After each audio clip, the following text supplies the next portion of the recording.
L'école aujourd'hui, hein, de ce qu'on a appris, c'est le seul moyen, la seule voie pour devenir quelqu'un dans la vie. Comment quelqu'un qui ne va pas à l'école peut réussir? Donc si vous dites ça, c'est imposer une volonté. C'est pas la seule voie. Et d'ailleurs, même c'est la voie la plus risquée. Mais pourtant, vous êtes allé loin à l'école, au fait. Oui, mais moi, quand le médecin prend 7 ans pour devenir docteur, c'est pas en 7 ans qu'il soigne le malade. Sinon, il va le tuer.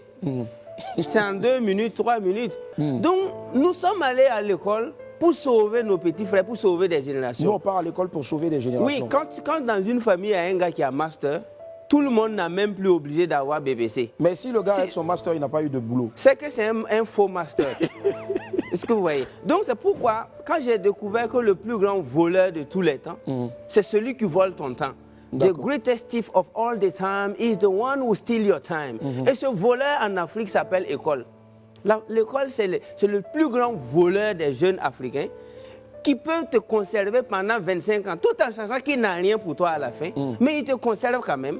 C'est pourquoi j'ai dit à la jeunesse africaine que nous ne sommes pas des Chinois. Les Français, les Américains, les Indiens, ils vont à l'école pour préserver des acquis.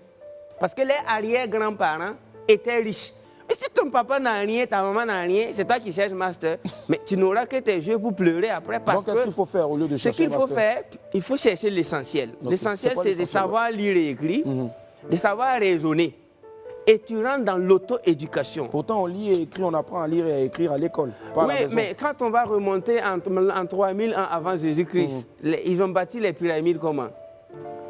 Là, moi, je repose la question. Mais c'était des gens qui apprenaient dans le tas. Allez-y étudier l'histoire des Platon, les Aristote, les Épicures. À l'époque, la sagesse était livrée en live. Vous travaillez, ils faisaient des one third. One third, ça veut dire un tiers de ton temps, c'est pour apprendre.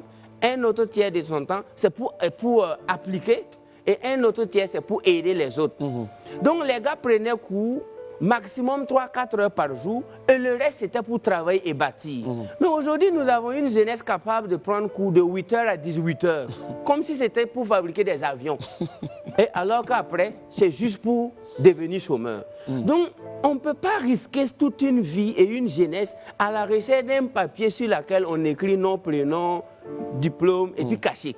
Je trouve que c'est risqué, ça c'est ce que je trouve. Donc pour moi, nous sommes tous appelés à aller à la quête de la connaissance. Parce que Jesus Christ said, my people is dying lack of knowledge. Mon peuple meurt par manque de connaissance. Mais il n'a pas dit manque de diplôme.